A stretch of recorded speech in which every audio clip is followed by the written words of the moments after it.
Good morning, good afternoon, and good evening, everybody, and welcome to episode 2 of the Never Peak Project podcast. My name is Ranger, and I will be your host for today's episode and most episodes going forward. Like I mentioned in the first episode, Fridays are going to be a week update for my entrepreneurial journey. Kind of like a this week in self-employment. And I'm going to be talking a little bit about the things that I've learned, what I did this week to move my business forward, and the roadblocks or things that got in my way and how I overcame them, and kind of sharing those learnings from there, things that I want to keep in mind and I hope that are valuable to you. And something that I'm going to be doing for these Friday episodes is, since it's the end of the week, the idea is that now I get to relax a little bit going into the weekend, even though honestly I will still probably be doing a lot of work on the weekends. But in order to, celebrate getting through another week, I'm going to be drinking a different non-alcoholic beverage every single time. And this week is going to be the All Out by Athletic Brewing Company. So we're going to get that ASMR hard crack.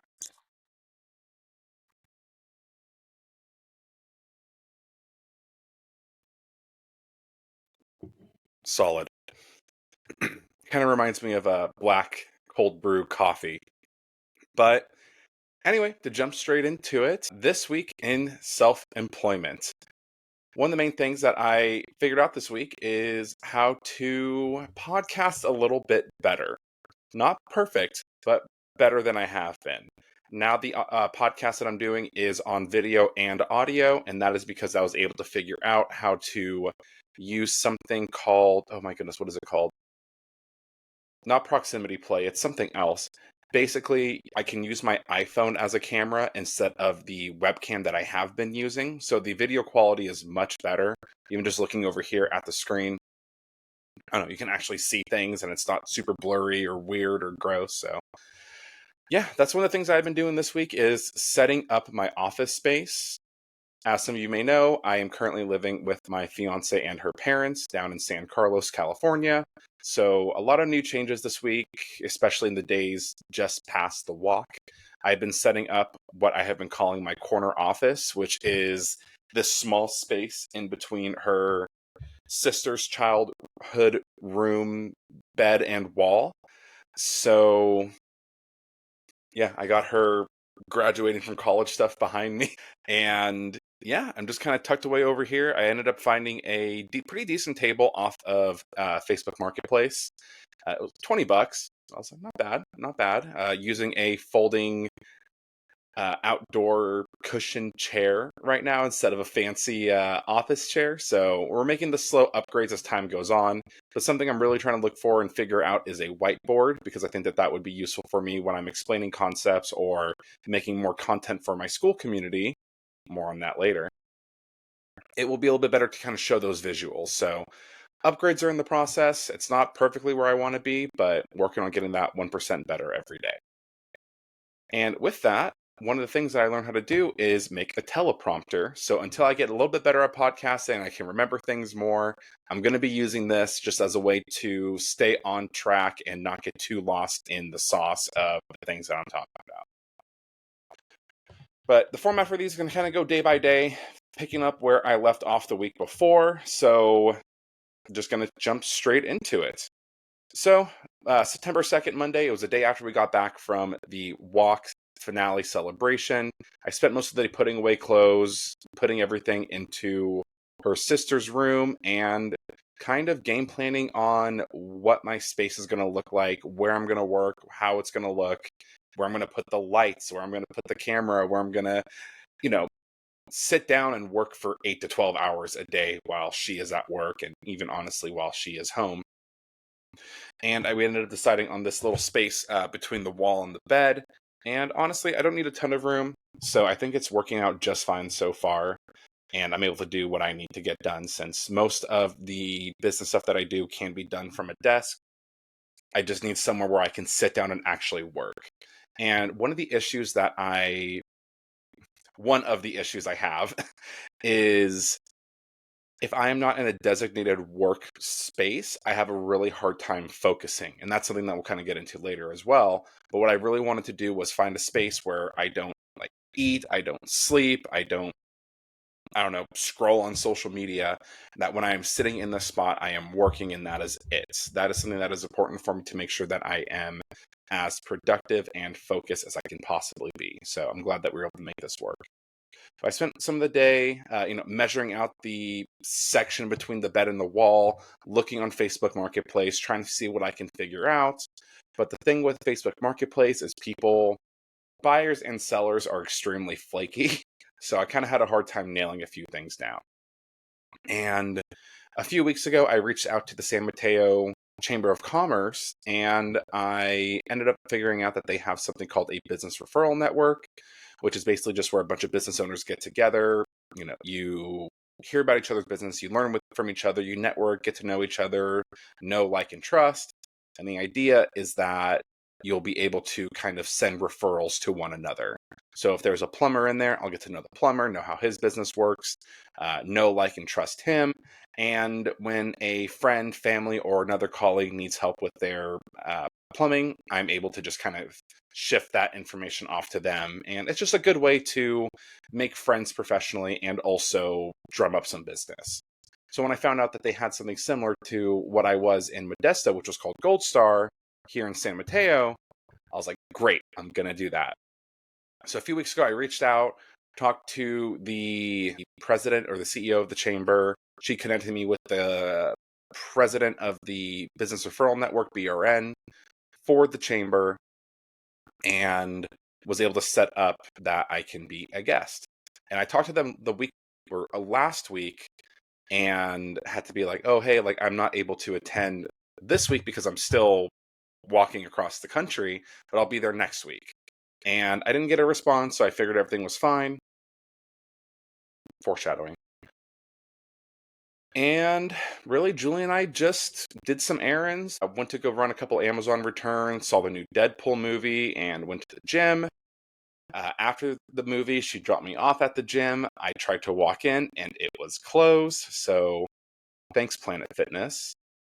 Glad you care about your employees, I guess, but I was looking forward to working out for the first time in 6 months.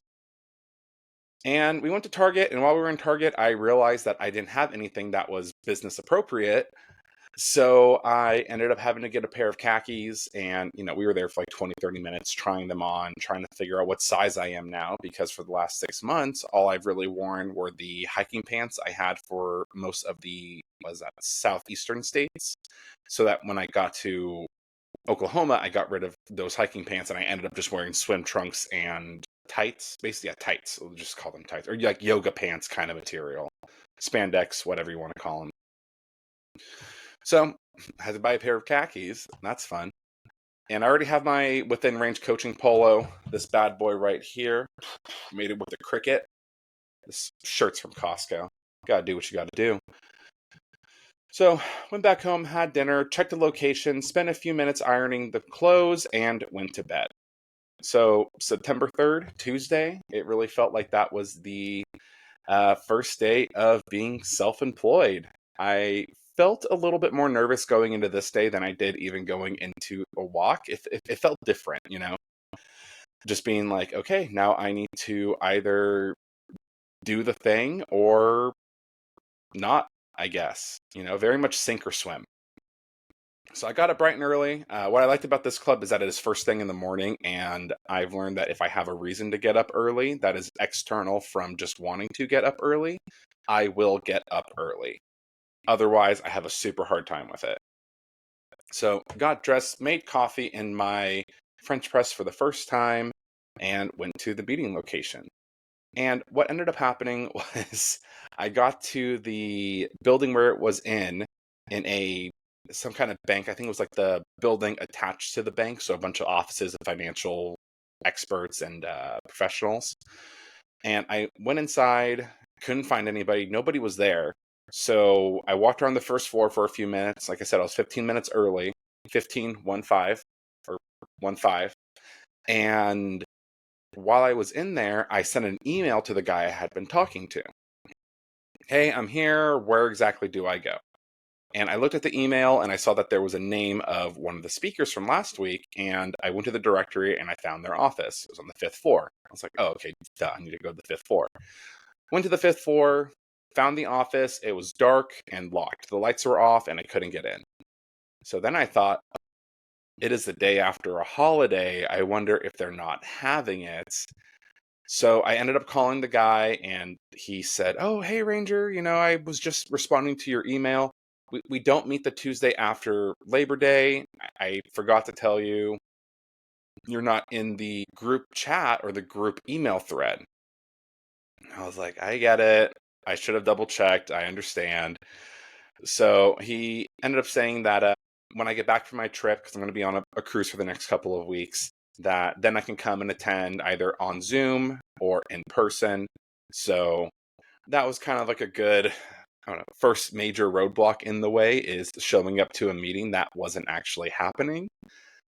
And I don't know, my first big learning is double check and confirm meeting times and locations. Over communicate, don't make assumptions, just verify that it's actually happening. So I kind of continued on with the rest of the day. I went to the gym. It was kind of weird being back in and not just doing walking or, cardio all day. Definitely feeling a little bit weaker in the arms and the chest and the back area. So going to have to start pretty low low to my standards and my experience and start kind of working my way back up on weight wise. And Tuesday was kind of a weird day. It wasn't really, I didn't do everything I thought I was going to do. I didn't do as much as I thought I was going to do. And I didn't know what to do. And I didn't get very much done. So I think that might be the issue there, right? So what I ended up doing was a little bit of busy work. So I archived a lot of Instagram posts and I had a call with my life coach. And what I brought to her was that sometimes, like I just said, I feel like I have a lot that's going on. I don't know what to do. And it kind of just ends up being almost like an analysis paralysis situation. And what I told her was it kind of feels like I am Dorothy caught in the tornado with Toto, but instead of a small woman, I am a large man. And instead of a dog, it is a cat named Walker. So kind of went off on this metaphor for a second. And then she asked me, well, what are your ruby slippers? Like, what are the things that bring you back out of that craziness back home to be present and focus on where you want to be? And I just thought that was a great question. And it was a really great metaphor to kind of run with. Like, what can I use as my thing that focuses me in and brings me back to center on what it is that I want to do and where it is I want to go? And I said that it would probably either be my acquisition.com hat, so shout out Alex Hormozy, or my within range coaching hat, because I wore that hat during a majority of my walk across the country. I just feel like it really does represent where I want to go and what I want to do. So after kind of talking about that for a second, I was like, like if I'm wearing this hat, I can't screw around. I can't dilly-dally. I need to get work done. And I kind of compared it to the backpack that I wore during the walk because it felt like as soon as I put the backpack on, it was game time. Like I needed to walk, I needed to go, no matter if my legs hurt, if I just didn't feel like walking that day. Once I got the backpack on, the excuses went out the window. And the NLP, the neuro-linguistic programming term that we use for that is it's an anchor. And it was a really good connection for me being like, oh, that's a great example of an anchor. Like I've used that with other clients or with other people in my life, but it's always so interesting when you kind of reteach yourself certain things. I think that's another good quote from somebody. I can't remember who it was. I think Alex Hormozy says it, but I think he's quoting somebody else. And it's that people need to be reminded a lot more than they need to be taught.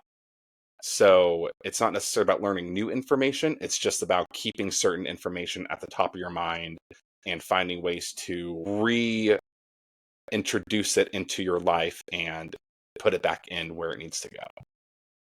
And that works for me. But I hopped off the phone and I started working on the podcast. I began updating the art, the description, made a few posts about it.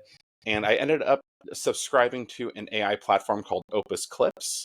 And what it does is it chops up long form content and makes a bunch of shorts from it. And I used a free trial version for a couple of episodes of the Within Range Coaching podcast. specifically for the Certified Pies episode and the San Diego Pepper Company episode. And I liked what it popped out. I thought it was good. I got good traction and, some good likes and comments and interactions with those.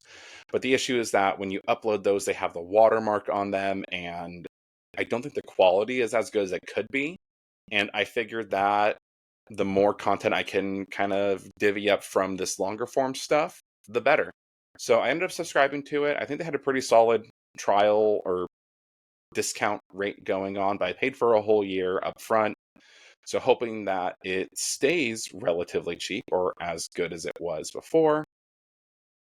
And on this day, I also ended up working on some content and courses for my school community, Never Peak the First Steps, which is one of the official communities for this podcast. In Never Peak, my goal is to help you reach your goals. And we do this by helping you get clear on where you want to go, figure out what the next steps are, and hold an atmosphere and community of accountability to where you feel empowered and supported to move towards where you want to be. So on the school platform in Never Peak, there's a course, there's community, and there's going to be weekly coaching opportunities so that you can really figure out the peaks you want to reach and make actual legitimate strides towards those goals. We believe that you can reach whatever peak you want to reach as long as you're willing to take that first step. So if you want to check out the community, there's a few free spots left. And if they're not free, it's going to be the cheapest it's ever going to be. As we reach certain membership levels, it's going to go up and up and up in price. So be sure that you get in as soon as you can so they can take advantage of whatever price it is currently. If you have any questions, feel free to shoot me an email at ranger@withinrangecoaching.com, or you can just reply straight on this podcast in the comments or DM me on social media. Plenty of ways for you to get in contact with me and make sure that this community is actually right for you. And that's pretty much wrapping up Tuesday, September 3rd. And moving into Wednesday, this day was a little bit more productive. I woke up, went for a walk, made Julie and I some breakfast, and I took her to work, dropped her off, came straight home. And all I had scheduled that day was a 30-minute conversation with a reporter from Myrtle Beach, Adriana, as a follow-up for my walk across the country. And around 3 p.m., I had a call with one of my clients. And up until the call with Adriana, I was reading into a few different softwares and editing platforms for the podcast. Because what I've been doing for the most part is using Zoom to record the audio and video. And then I send it off to an editor with a company called Bear Value. And that was great. It was just getting a little bit expensive for doing the podcast. And I figure that now that I have a little bit more time, I could figure out how to do it on my own if I had some good product or system in place in order to actually do the work. And after researching it for a little bit, I messed around a little bit with a platform called Riverside. And once I saw that you can edit specifically based off of the actual transcription from the podcast episode rather than listening to it and then going back and trying to figure out where you said what, you just kind of delete the words and it deletes the video too. I was like, yep, game over. We're signing up for it.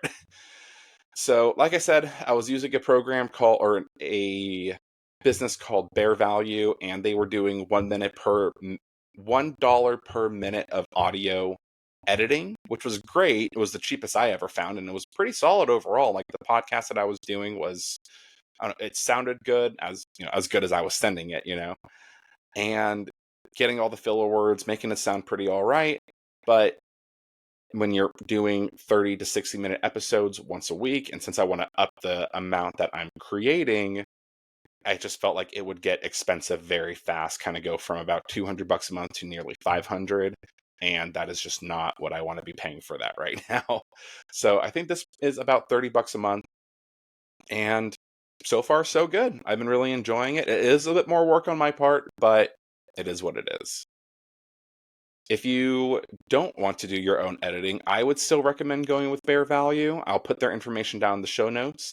But, their customer service was always great. There were a few times I screwed up on submitting audio files. I would send the wrong ones or, not include certain things. And they were always, hey, I think you meant to send in the music too, or you didn't send in the other person's audio. They were on top of it with me. So I really appreciated that. And I would still be with them if I could afford more from them, and I also wasn't, I don't know, I still didn't have time to do all the editing myself. And with Riverside, I recorded the first episode of this podcast, spent about 30 to 45 minutes editing it, and I hit something like AI enhance audio, and it sounded pretty decent in the very beginning, and it got out some background noise. So I was like, cool, we're good. So I began downloading it, and once it was done downloading, I uploaded it to Opus Clips so that I could get some clips from it. And I also started to upload it into my RSS feed for the podcast so that I could blast it onto Spotify, Apple, and every other platform that people listen to podcasts. And I didn't get it up into Opus Clip until around 2:30, and it was only about 65% done uploading by about 3. I think the internet was just a little bit slow at that time, and I was asking it to do a lot all at once, so I think that was my fault also.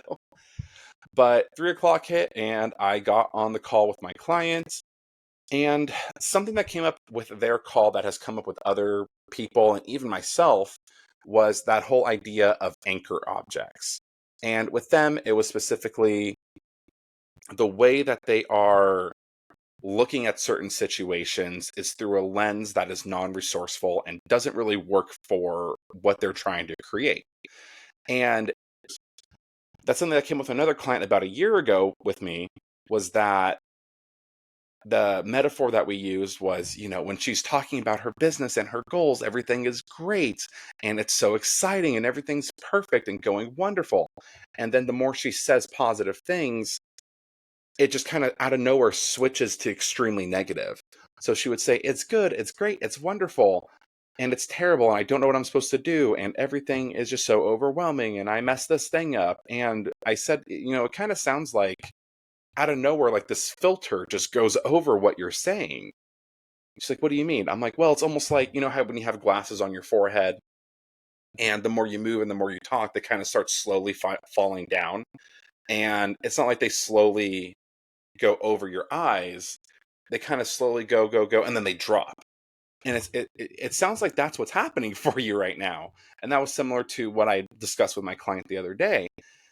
And both of them like, that makes a lot of sense. Like, I'm like, well, how do you want to see the world? Or what do you want to do when you notice that those glasses of negativity kind of fall down over your face? And for one of them, it was, I just got to take them off and put them in my purse. Like, when I feel that is happening, I'm going to take them off, put it down. And for the other client, it was carrying around a physical pair of glasses that were, very fun and exciting and very, I don't know, like 80s pop star-esque, right? And it was just kind of like that physical reminder that, hey, if you're falling into those glasses of negativity, try putting these magic ones on. And whether or not she physically puts them on or not, it doesn't really matter.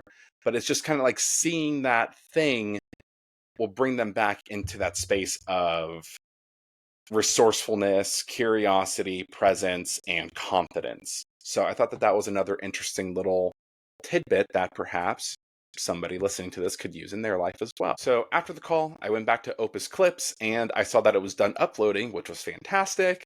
But the issue is I didn't hit the button to create and generate the clips. So I had to click that and then wait another 10-15 minutes for that to finish processing.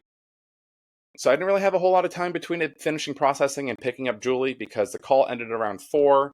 The clips weren't done until about 4:15, and I had to get in the car to get Julie around 4:45. So as I was going through them, I started downloading the clips and listening to them, and they sounded a little bit choppy. The audio quality wasn't the greatest. So I looked at the Opus Clips page that showed all the clips, and it said, oh, lesser quality, download in HD. So I figured that meant for the audio and video. So I kept downloading everything, making the cover photos for Instagram, and I started uploading them to the gram. And I uploaded one and I listened to it once it was done, and the audio was terrible. I could barely understand what I was saying. It was kind of cutting in and out. And I went back to the edited audio file, so one stage cooked, from the pure raw file, and I noticed that the audio there was bad. So I thought, dang it, I just wasted, 30 credits of Opus clips on this bad product, right? It was bad to begin with, and it just continued to stay bad. But I went back into Riverside and I figured out what the issue was, and that was that I had clicked that AI audio enhancer button, and it said on there that it's still experimental, that it might not work, and to listen before you download, which I didn't do. I just downloaded it assuming that it was fine and went for it. So I had to re-download it and re-upload it to Opus Clips. And by the time that I had figured that out and started to re-upload it, it was time to leave. So I had to jump in the car and go get Julie. It took about 45 minutes to get to where she was going and get back. In total, about 45 minutes. And it was during that time that when I was waiting for her in the parking lot, found that Half Moon Bay has a Chamber of Commerce as well. So there's a San Carlos Chamber, or the San Mateo County Chamber, and then the Half Moon Bay Chamber of Commerce. So I was looking at them a little bit, and I think I might end up joining both chambers just as a way to get out there and start interacting with more people. Picked up Julie, went back home. Everything was done uploading, and I was able to click the little button to start generating the new clips. And when I was sitting there going through it, it reminded me of a book that I had read in college in one of my management classes called The Goal. And it's by a gentleman named Eli Goldratt. And it's a really good book about management practices, resource allocation, and there's even some good tidbits in there about relationships and family and communicating with your partner and your kids. So it was really solid overall. Really, really, really, really good audiobook. I listened to it a couple times on the walk as a good reminder of things to focus on.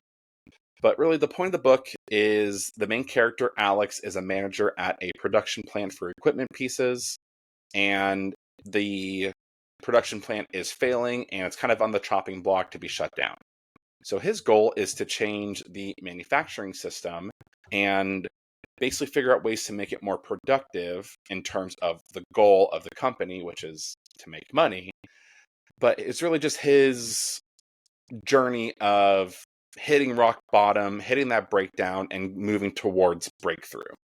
And one of them was to put the quality control system before a certain point in the process to prevent bad raw pieces from wasting space in the quantity limited value added portion. Basically, instead of saying, like, here are these raw parts, here's the furnace, here's quality control, there's a chance for them to send bad parts into the furnace, which wastes time, energy, labor, resources, and then check the quality, which they're going to be tossing out the pieces that were bad to begin with. They put quality control before the raw pieces. So they were able to find the bad pieces, throw those out, so that when they put those pieces into the furnace, there's a much higher chance that all the pieces that come out of the furnace were of the proper high quality that they were trying to create. And I realized what I had done was put quality control after the furnace. So instead of making sure that I had my video and audio on point before putting it into Opus Clips and wasting my time, my credits, and the, I guess, labor and production value of Opus Clips, I could have just cut out that portion and that second waiting period by making sure that it was good to begin with. So that's a good learning, is really just make sure that quality control is in a place that makes sense so I don't waste more time. On our way back home, we talked about our days. We had dinner. I pittered around the computer for a few hours, and I was able to upload a few reels to Facebook and Instagram. So that was exciting. And I was able to prep for Thursday, today. So Thursday, I attended my first Toastmasters meeting in about 7 years or so, and it was great. Toastmasters is a national or international speaking organization where people come together to improve their public speaking skills. There's evaluations, different types of speeches, speech contests, and something that I really want to do is get involved in the speaking contest. So as time goes on, we'll see how that goes. The speaker today talked about a few observations he's made in his life and how those experiences brought a new sense of um, faith and understanding of his religion and humanity in general. So it was a nice little talk. I really enjoyed it. He had a really good way to acknowledge the audience's interactions and emotions while still keeping them invested in the story. I think it did a really good way to bring people in with humor, bring them even further in with emotion, and kind of hold them there with some good captivating stories. So I thought that was really great. Then I went to the gym, picked up a dress for Julie, and came home and started writing this episode. And today is really just a prep and batch content as much as possible kind of day, because the next couple weeks I'm going to be on a cruise and I won't really have great internet or work capabilities. So I'm hoping that these podcasts and these episodes that I'm recording, I'll be able to properly schedule out ahead of time so that we're good to go and there's no issues.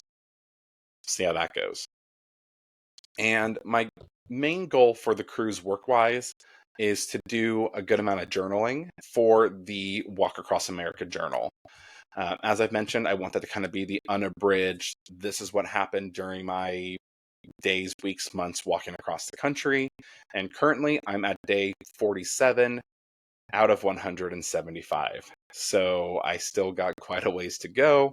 I'm hoping to make some decent progress, or at least some progress, while I am away on vacation. And as far as today goes, I still have a few podcasts to record and clips and emails and other drafts to do. So I'm going to go ahead and hop off now, but thank you for listening to today's episode of the Never Peak Project. Remember that the link to join the Never Peak School community is down in the description and the show notes. And if you'd like to get yourself some Athletic Brewing Company beer, be sure to use code AndrewK20 at checkout for 20% off of your first order. If you have any questions, feel free to let me know. But remember that the best is yet to come, as long as you're willing to take the first step and keep going. I'll see you guys next week.